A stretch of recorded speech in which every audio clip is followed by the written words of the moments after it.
May bago na namang cyclo si Majin at ito ang smaller brother ni C606, ang C506. Baka ito na yung cyclo na pinakihintay mo.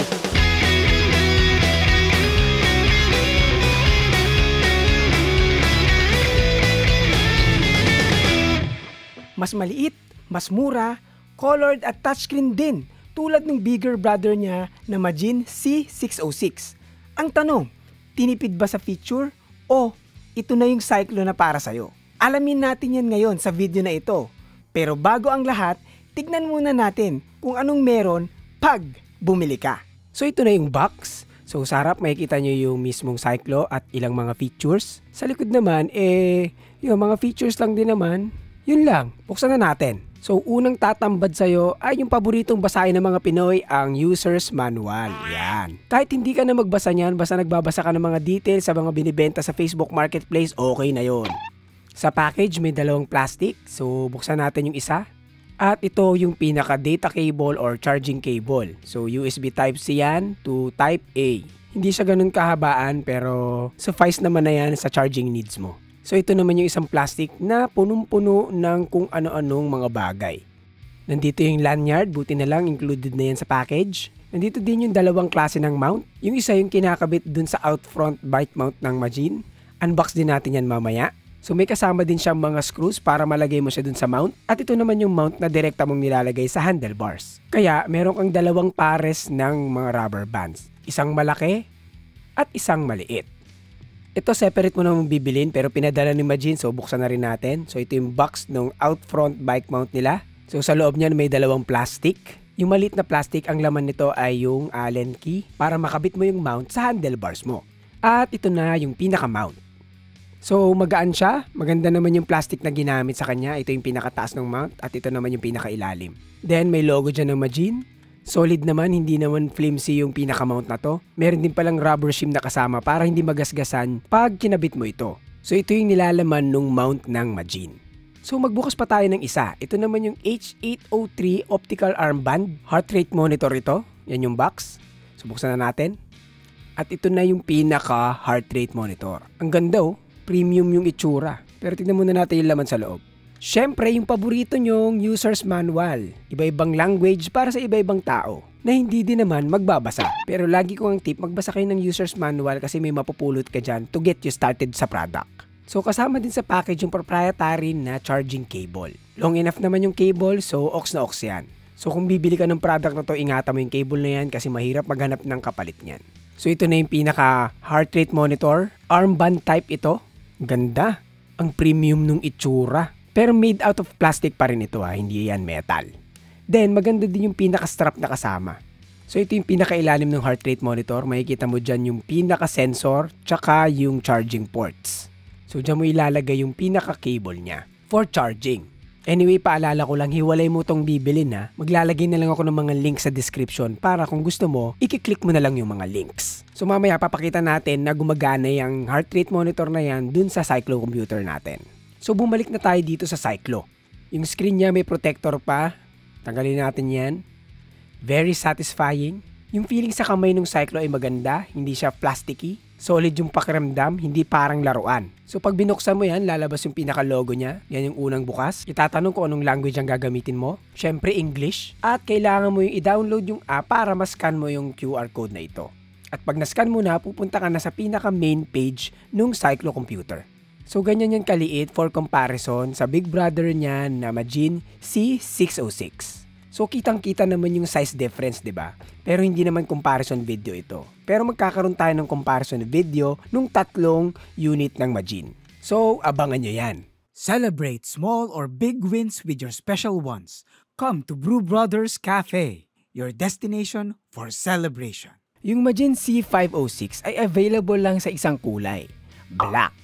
Yung pinaka-dimension nito ay 78 by 48 by 17.5 mm na may weight na 76 grams. Napakagaan yan. So kung weight winnie ka, pasok na pasok ang cyclo na ito para sa'yo. Battery life 17 hours up to 24 hours kung naka-long battery mode ka. Merong tatlong buttons. Yung nasa taas, yung key A, yan yung pinaka-power button. So ilolong press mo lang siya ng mga 3 to 4 seconds para bumukas. Pag nasa ride ka, lock button siya pag binindot mo siya ng isang click. Pero pag wala ka sa ride mode, pag kinlik mo siya ng isang beses, magta-turn off yung backlight niya. Siyempre, ito din yung button pag papatayin mo. I-hold mo lang tapos magpo-prompt na sa screen yung power off. Then, touch mo lang yon, mamamatay na yung cyclo. Sa may lower left ng cyclo, may key B. Page switching button siya ng mga pages mo sa screen. And then lastly, yung key C. Start and pause button during the ride. Very simple, 3 buttons lang. Nasa magandang pwesto pa. Minsan kasi pag nasa gilid yung mga buttons, accidentally napipindot mo yan pag minamount mo yung cyclo sa cyclo mount. Medyo annoying yon. Pero ito, walang button sa gilid, so gusto ko yung design na ganyan. Pero kahit 3 lang yung button na yan, okay lang kasi yung cyclo ay may 2.4 inch na colored touchscreen. Kahit maliit lang yung cyclo, touchscreen na siya. So pag-usapan natin agad yung touchscreen na to. Full laminated colored touchscreen yan, so durable naman kahit papaano. Yung screen na to, capacitive naman siya tulad ng cellphone. Responsive naman siya pero need mo ng konting pressure para mas mag-react yung screen. Due to coating siguro yan, kaya ganyan. Para sa ulan kasi yung coating na yon para hindi masyadong mag-ghost touch pag nabasa. Speaking of ulan, ito ay IPX7. Normal naman yan sa mga cyclo ni Majin. So kung ulan-ulan, kayang-kaya niya yan. So tignan naman natin yung pinaka-gooey nitong C506. Kung titignan mo sa pinakataas, parang cellphone lang yung mga time, GPS signal icon, Bluetooth, Wi-Fi, battery, nandyan lahat yan sa taas. Then sa baba nun, name ng may-ari, total distance at total time recorded pag nagra-ride ka. Sa baba nun yung ride types, yung default, road at commute. At para makagawa ka ng ibang ride types, sabi ko nga, kailangan mo i-connect yung app at up to 12 modes ang pwede mong ilagay dyan. Sample, sa OneLap Fit app sa device setting, pwede kang mag-add ng ride mode. Then new, pwede mong palitan yung name kunwari, climbing, tapos palit tayo ng icon. Then ipapakita niya sa'yo yung first page, pwede mong i-customize yan kung ilang tile yung ilalagay mo, lagay tayo ng 2. Then gawa pa tayo ng isa pang page, lagay tayong 3, so ikaw ang bahalang gumawa at mamili ng gusto mong makikita sa page. Very customizable. So, pag sinave mo yan, makikita mo yung bagong ride mode sa cyclo. Dito din sa ride types ka mag-i-start ng ride mo. Pwede kang mag-add ng maps na papakita ko mamaya. Next style, mga sensor. Kung may nakakabit ka, lalabas yan dyan. Pwede kang mag-add ng sensor, click mo lang yung plus sign. Basta ANT Plus at Bluetooth, kahit ibang brand pa yan, gagana yan. Pero, ang kinabit ko yung Majin H803 heart rate monitor. Kita nyo naman na na-detect niya yung cyclo natin. Kaya may reading na ng heart rate ko sa cyclo. Ganon din yan sa power, radar at kung ano-ano pang accessory na gusto mong ilagay. Okay, next style. So sa baba nun yung indoor training. Kung may trainer ka, pwede mo i-connect yan dyan para magawa mo yung mga workout at simulated routes. Wala lang akong indoor trainer kaya hindi ko mapakita yung mga setup nun. Pero pwede kang kumuha ng mga simulated routes yung mga dating ride mo at i-import mo sa smart trainer para ma-ride mo ng indoor yung mga ride mo dati. So pati yung mga terrain at ahon isi-simulate ng indoor trainer. Sa tabi nun yung routes, dyan mo makikita yung mga route na nilagay mo. Balikan natin yan later.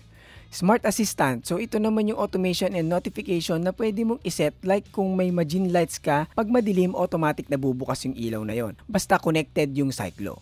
And then yung mga notification. Heart rate exceeded, back home reminder, energy replenish, hydration notification at high speed notification. So pwede mong iset yung mga parameters niyan kung kailan siya magno-notify. So pag inon mo yung mga yan, may virtual assistant ka na, constant na magre-remind sa'yo kung ano yung mga dapat mong gawin. This video is brought to you by Pretty Petty the Podcast, ang podcast na nagbibigay opinion na hindi nyo naman hinihingi. Kung gusto mong matawa at matuto, punta ka lang sa description for the Spotify link.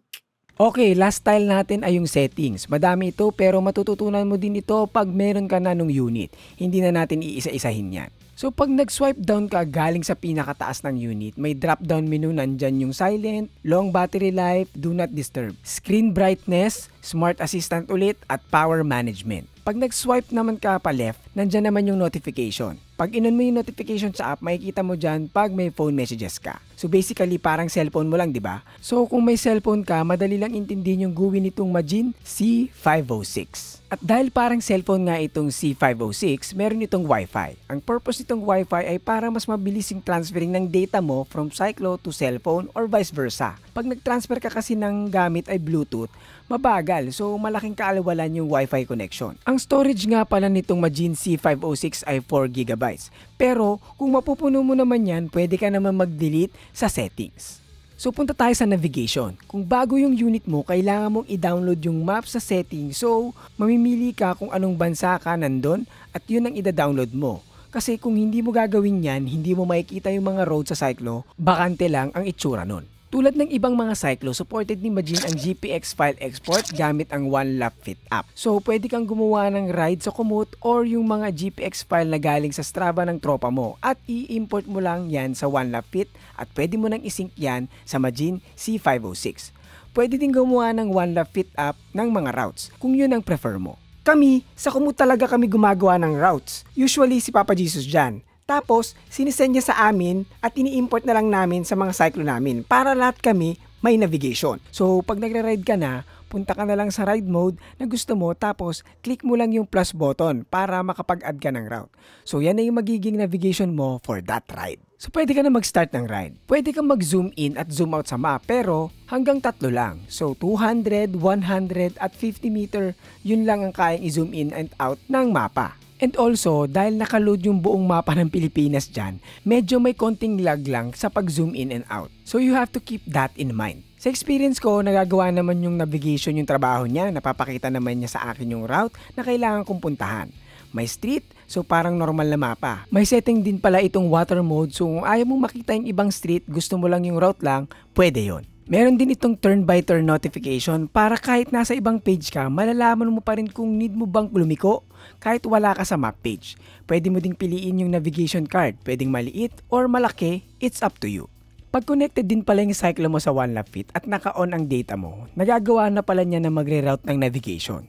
Sa una, may red line lang na ipapakita kung nasa na ba yung tamang daan. Tapos, maglalagay na siya ng bagong route after. Sinubukan kong lagpasan yan para makita kung makakapagre-route siya ulit. Naglabas lang siya ulit ng red line tapos dumiretso lang ako hanggang sa mag-replan siya ulit. So may ganung function na yung Cyclo ni Magin. Kahit yung bigger brother niya na sa C606 meron na rin nung in-update nila. Pero hindi pa ito perfect. Depende pa sa connection mo sa phone at kung ano-ano pang mga factors. Kaya hindi pa siya ganun ka-smooth tulad ng Waze at Google Maps. Pero the function is there. Naghahanap ka ba ng bagong bike? Meron tayong 500 peso off discount pag bumili ka ng bike or bike frames dito sa website ng RD Cycles. Alam ko madalas free delivery pa sila nationwide. So huwag kalimutan ilagay mo Forever Bike Noob sa checkout para sa 500 peso off discount. As you can see, madali lang mag-swipe ng pages gamit yung touchscreen. And nakikita nyo nag-work yung power meter natin. Magin yan na PES P505 base na power meter. Link ko na lang sa description kung gusto nyo yan. So using the device is very easy lalo na sa generation ngayon na maalam ka naman sa paggamit ng cellphone. It's pretty much like your cellphone eh. This Cyclo is small but a nice upgrade lalo na kung galing ka pa sa mga non-colored device na wala pang navigation. Ito, colored na may navigation, packed in a small package. So if you're looking for a small but big upgrade, you can check this Cyclo. Or kung ito yung first Cyclo na bibilin at ayaw mo naman ng malaking Cyclo, this is the Cyclo for you. Magin is a good brand naman pagdating sa mga cycling components. Yung price, I will link sa description kasi paiba-iba yan depende sa seller. Head down sa description, click mo na lang yung link to see the price. At nandyan din pala yung Facebook at Instagram. Follow nyo ako dyan. At kung hindi ka pa nakasubscribe, ano pang inaantay mo? Mag-subscribe ka na para sa mga susunod na videos gaya nito. Ako nga pala si Nat na nagpapaalalang manatiling bike no babang buhay para tuloy-tuloy lang ang pasok ng kaalaman.